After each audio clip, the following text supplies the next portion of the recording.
Hello friends, welcome to my official channel Apex Institute Passion for English. I am Biplav Mukherjee, Faculty of English. In my previous videos, I have already discussed two types of tenses, that is present indefinite or simple present and present continuous or present progressive.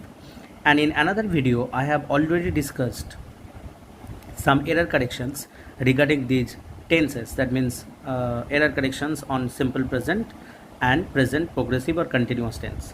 In this video I am going to discuss some another types of tenses, that is present perfect tense, present perfect continuous tense and past indefinite or simple past tense. So the first type of today's video, that is present perfect tense. As you see, the first point is definition. What is the definition of this tense? Present perfect tense denotes recent past actions, as this tense shows connection between past and present. What is the connection between past and present? How this tense shows that type of connection?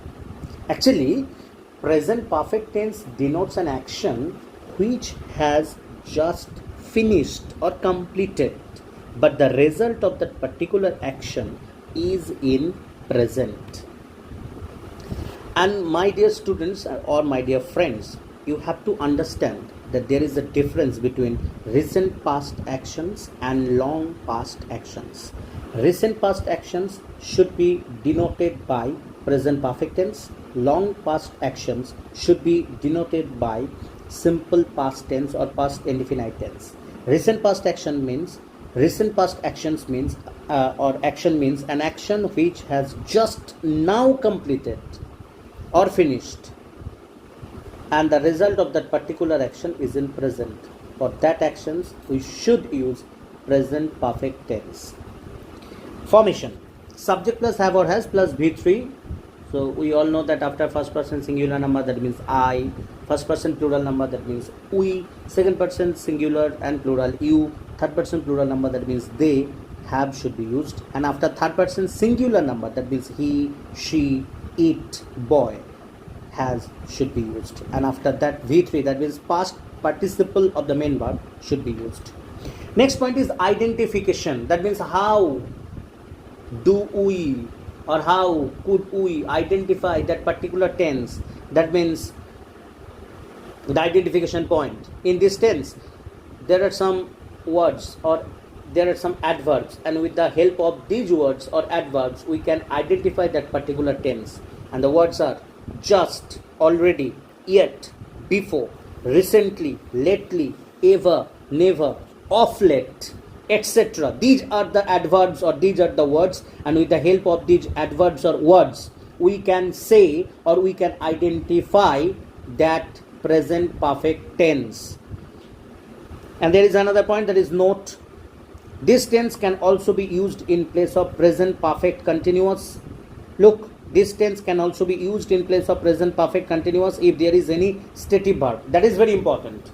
That means in place of present perfect or present perfect continuous or present perfect progressive tense, we can use present perfect tense. How is it possible? Yes, is it possible if there is any stative verb or there is any non-progressive verb? We all know that look, see, know, hear, these are the stative verbs or non-progressive verbs. So if there is any stative verb or non-progressive verb, we should use present perfect tense instead of present perfect continuous or present perfect progressive tense. So in my previous video I have already discussed about stative verb and non-progressive verbs. So the example is, I have known you since my childhood. Since my childhood, that means since my childhood, there is an indication of time. And in the next type, that means in the next type of tense, that means present perfect continuous tense, we are going to come to know that in present perfect continuous tense there should be an identification of time, and with the help of that time we can identify that particular tense. That means present perfect continuous tense. So in this sentence there is an indication of time, that means since my childhood. Since my childhood, that is the indication of time, and with the help of that time we can say we can judge that particular sentence as present perfect continuous tense. But look, what is there? I have known you. That means we use present perfect tense instead of present perfect continuous tense. Why? How is it possible? Is it possible? Because in this sentence there is a stative verb, know, K-N-O-W. We all know that know, that particular verb is called a stative verb. So definitely we should use present perfect tense in place of present perfect continuous tense. The another example, Manisha has already left home. Already, this word is there. Anita has not done homework yet. That word is there. So definitely we should use present perfect tense. Next type, present perfect continuous tense. The first point is definition. This tense denotes an action we started earlier but still now continuing at present.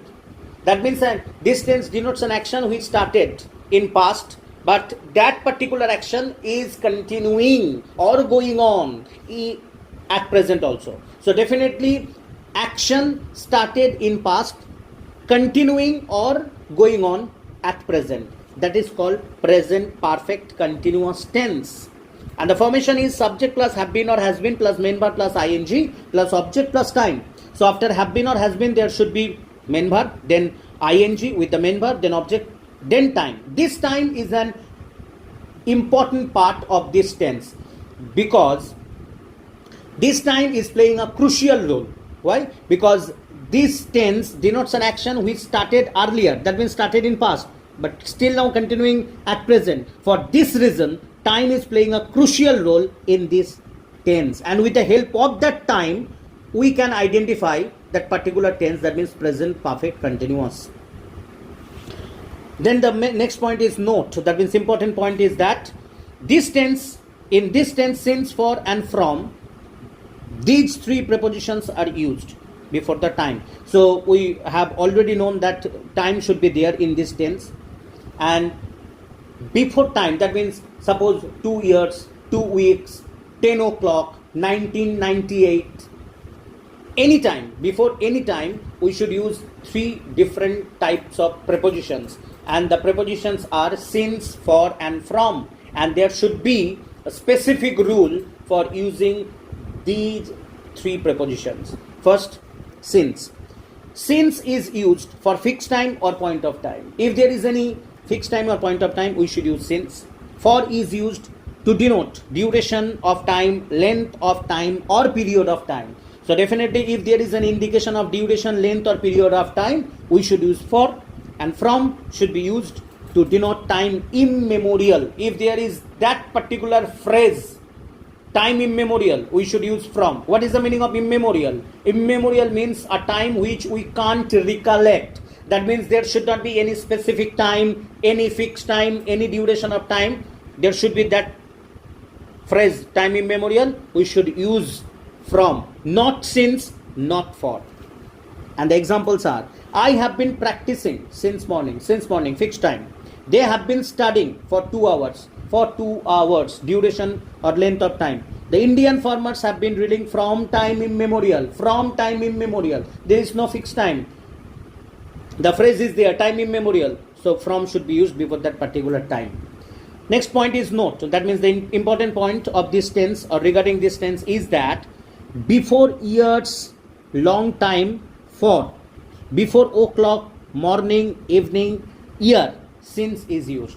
That means we have already known that if there is the phrase time immemorial, we should use from before that particular time. And for your kind understanding, if there is any years, that means 2 years, 3 years, 5 years, or before long time, for should be used. And before o'clock, that means 9 o'clock, 10 o'clock, and before morning, evening, that means since morning, since evening, since year means since 1999, 1998, since 2000, that means before o'clock, that means 9 o'clock, 10 o'clock, since, that means since 9 o'clock, since 10 o'clock, and before morning, evening, that means since morning, since evening, and year, that means since 1990, 1998, since should be used. So for your kind understanding, That is the most important point. Now, the first type of past tense, that means past indefinite or simple past tense. The first point is definition. What is the definition? Actually, there are two types of definitions. That means definition means there are two types of usages of this tense. Number one, it denotes simple past actions. That means it denotes long past actions. Number two, it denotes past habits. Past habits. We have already known in our present tense, that means simple present in or present indefinite tense, that simple present tense denotes three truths: eternal truth, universal truth, and habitual truth. That means for habitual truth we should use simple present tense, and for past habits, here past habits, we should use simple past tense. As there are two types of usages or definitions, so there are two types of formations also. The first formation is subject plus V2, that means the past form of the main verb, then object. And the second formation, subject plus would or used to plus V1 plus object. The first formation, that means after subject V2, should be used for long past actions or simple past actions. And the second formation, that means subject plus would or used to plus V1 for past habits. So understand it, remember it very carefully. And there are some certain rules of using would or used to. And here we go. To make this clear, let's look at the three examples of used to sentences and see if we can change them into would sentences. Here the first sentence, I used to live in Manchester but I moved to London last year. Can we use would instead of used to here? No, we can't, because living in Manchester was not repeated again and again. It's simply a situation in the past, therefore only used to is good in this sentence. The second example is, when he was at school, he used to play football every Saturday. Here we are talking about playing football every Saturday. This is an action that was repeated many times. So we can also say, when he was at school, he would play football every Saturday.